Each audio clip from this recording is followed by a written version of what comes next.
Welcome, friend! This is our time of encouragement and edification for motherhood and homeschooling. I am your host, Laura Molatier, and this is Cultivating Grace.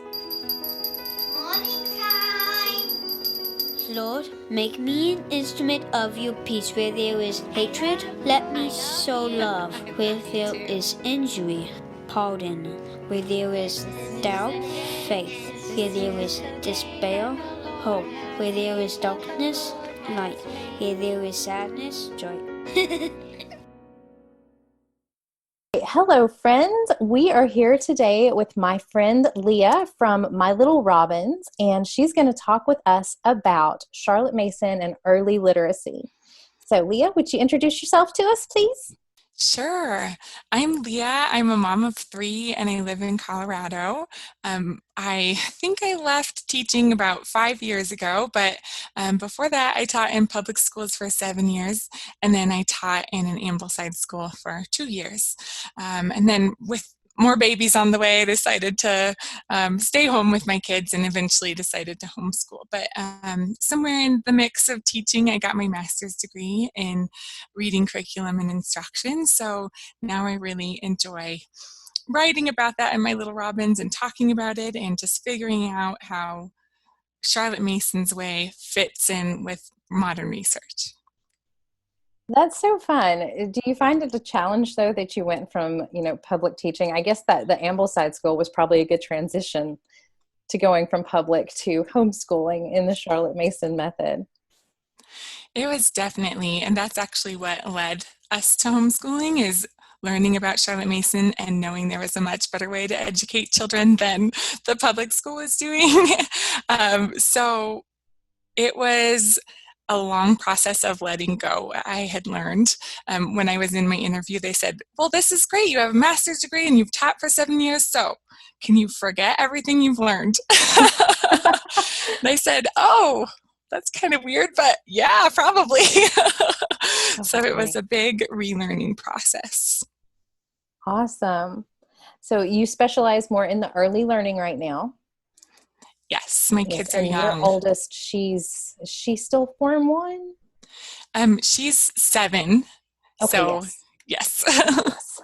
All right, that's awesome. So you're still kind of really heavy in the middle of, excuse me, of all the Form 1 and early literacy. That's so fun. So I'm sure you are familiar with the concept. Everybody thinks that Charlotte Mason swears off all instruction until age 6 or 7.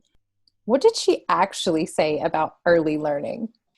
She has a couple quotes that I think I could use and share about this topic. But one thing that I really like to share is that she said that children are capable of starting lessons earlier than 6 or 7, but why would you want to when you can present them with all this living beauty in nature and these living ideas that surround them? So that it's not that we're going to really stunt their development or hurt them if we present ideas to them, but that we already have ideas to present in the world around. So when I think of my little boys who are now in the early years, I think of what ideas can I present, and that's a way of teaching, but I'm not specifically doing preschool worksheets with them.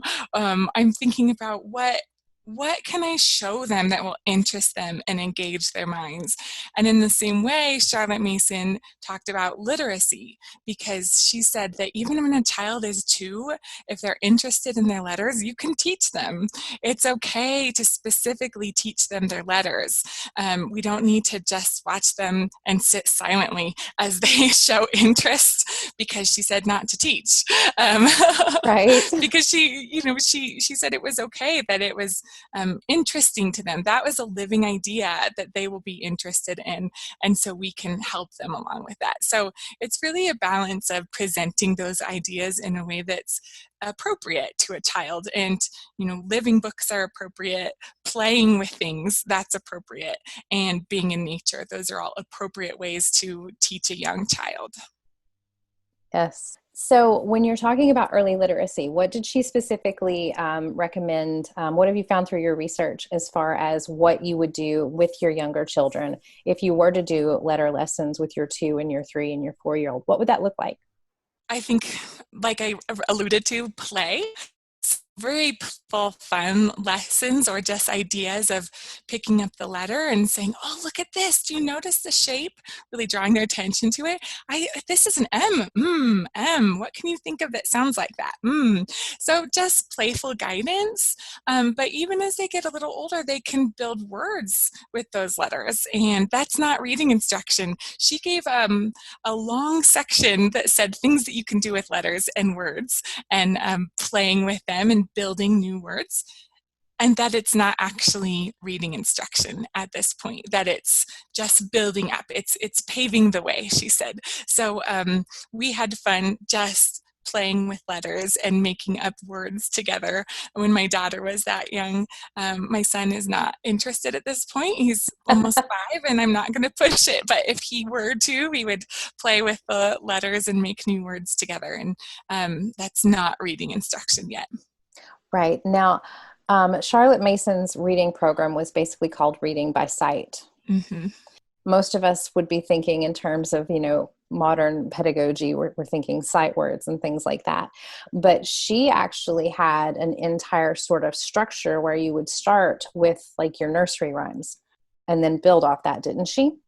Yeah, so for her, reading by sight was looking at a word and memorizing the look of it and the shape of the word.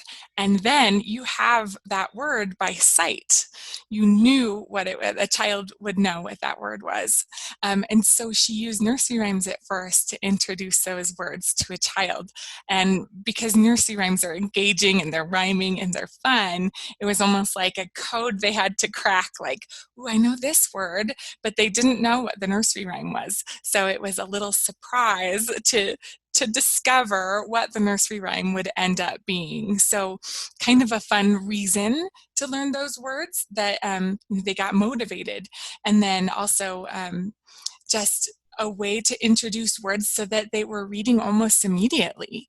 It's not like they're going to have to learn, 500 phonics patterns before they can read anything with substance.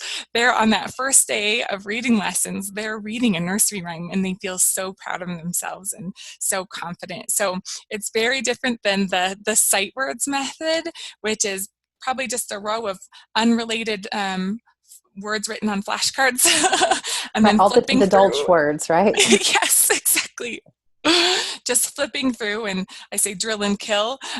So that's not what this is. This is reading by sight, and it's a really neat method. I used it with my daughter. Is she just loved being able to read immediately. Awesome. Now, that doesn't mean you forego phonics instruction, though, right? No, so Charlotte Mason has in her section in home education about reading, she has reading by sight and reading by sound. And she doesn't use the word phonics because it hadn't been coined at that point. Right. It was just starting to show up in dictionaries a little after she wrote home education. But reading by sound, if you pay attention to what she's saying, it's phonics. She's talking about breaking the word down into pattern and spelling different words in the phonics pattern. And so these lessons alternated from reading by sight to reading by sound. Right. Now, I've seen a lot of moms sort of stress over their kids not knowing letter names. When you're using the Charlotte Mason method to teach literacy, it's more important for them to know the sound, isn't it? Yeah, definitely. The sound is what does the work in the English language. The name doesn't really do anything. It's pretty irrelevant for most letters, especially most consonants.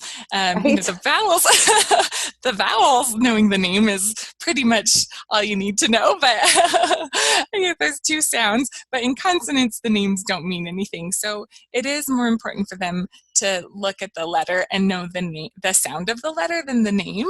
But it always amazes me. My daughter was reading at 5 and a half. She was really eager, but I realized that she didn't know the alphabet song. So she is already doing great with reading, and I thought, wow, I think I should probably teach you this because it's such a cultural staple that everyone thinks is, what's going to pave the way for their learners. And she was already reading by the time I taught her that song. That's awesome. It's so funny how those things work. Yeah. My 10-year-old, he's severely dyslexic. So he learned the letters. We tried to teach him letter names, but he learned them by sound. Sure. Initially anyway, because I guess that just translated better for him. And it was so funny because he'd try to point to a letter and mommy, it's the oh, the M. Yes, it is.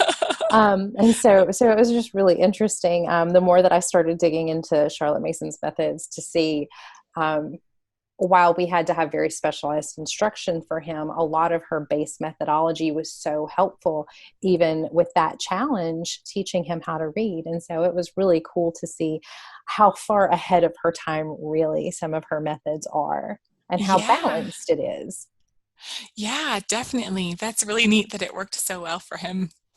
Yeah, I feel like I think people now we're so trained. Like our generation grew up and we were taught all the sight words, and then the generation behind us was taught all the phonics, and now they're finally getting back to the point where they're teaching a little bit of both. I Yeah. feel like Charlotte Mason always kind of had that balance going there. And so it's a really wonderful system. And I think too, especially moms that are coming from the public school mindset into homeschooling, I think really need sort of that reassurance that this is enough. Like you don't have to add on top of that. And I think you have a series on reading on your blog. And I think maybe you mentioned when you started with your daughter, you thought you were going to need a curriculum with it. But you didn't. Yeah, a mom encouraged me and said, hey, you can do it without a curriculum. And so I thought, okay, I'm going to try it. And I just did it exactly how Charlotte Mason said. And it worked out really well. So we, did phonics as secondary, but did include them. And it amazes me that my daughter can read. She can read very well, but she can also spell. And that's something I think we usually think takes a long time to develop using these methods, but because she's paying attention when she reads, she has figured out those phonics patterns that otherwise, maybe I hadn't taught them all, or, but she pays attention. So she's been able to incorporate that into her spelling. So I do have these reading packs up on my blog, and I just call it reading a la carte because I don't want people to have to, buy a big curriculum if they're just trying to figure out what Charlotte Mason was saying. So I just have these little printable things that people can use to teach reading, and that's what I used with my daughter, and will use with my son if it's a good fit. Right. That's awesome. So we know one of the biggest things in a Charlotte Mason education is narration. And that's how we sort of develop comprehension. It's how we develop their speaking skills. When in the learning process does narration really come into play, and what does it look like from your very early literacy to like later on when you get into, say, Form 2? Sure. Well, Charlotte Mason didn't mention narration in this learning to read part. I think that their attentions at this point are focused on the actual reading. And once it becomes more automatic, or once they're being read to even, then narration can be brought in. But when you first start narrating, I think the key is to start small, to start with a very short amount, a couple sentences, maybe even if that's too much, one sentence. I say, like, if that's too much, you can even ask a pointed question just to start, like, who is this about? Who is this in the first sentence? And then they can say it. But if they can narrate a couple sentences, you would just say, hey, tell back what you just read. And some of the language I think is hard to understand at first for them, like, tell back, what do you mean? So sometimes I will explain, like, hey, will you tell me what you read about in this? So elongating in a phrase and not just saying, can you narrate this for me? Can you tell back? Which is what I would have done at Ambleside School. So I had to start explaining and sometimes even modeling. If she just looked at me blank face, like, I don't know what you're talking about, lady, then I just would say like, oh, well, I remember that we read this and this and this. And obviously when our kids get older, you don't want to jump in and save them like this. But when they're young, they truly just don't know and need a little bit of modeling, I think, sometimes. So I like to model and I like to start small when they get younger, when they're younger. But as they get older towards that form two, they can narrate longer passages usually, maybe a couple paragraphs or even a couple pages. And at that point, that's when we really have to bite our tongues, I think, and not jump in and tell them what they missed or what else they could share. It's amazing, even without the prompting, a lot of times they'll say, oh, wait, I missed this, even after you've moved on to something else. I don't know if you've experienced that before. Oh, yes, all the time. My 7-year-old is actually quite precocious. Mm-hmm. And we have just started the last 2 weeks. I have them read their Bible to themselves while I read my Bible, and then I have them narrate back to me what they've been reading. And he is hysterical. I mean, he came to me this morning and he says, Mommy, I was reading about Samson, and he made some very bad choices. And then he proceeded to list the choices. And what really surprised me, though, is I know we've read about the Philistines. I don't remember him ever actually reading or seeing a passage that had that word in it, but he was able to decipher it because he's got that slight familiarity with the oral version of the story. Mm-hmm. And he was able to put that together because he knows enough of the phonetics now. And I was like, oh, that's so cool. You were able to read that word. Oh, that's really neat. Oh, I love that. But yeah, it's fun when they start doing the narrations, as long as they don't go into the whole complete retelling that's 12 times longer than the story. Do you have one of those yet? I have one of those children. That is so funny. I haven't had one at home, but I think I probably had one or two in the classroom. Mm-hmm. Oh, gracious.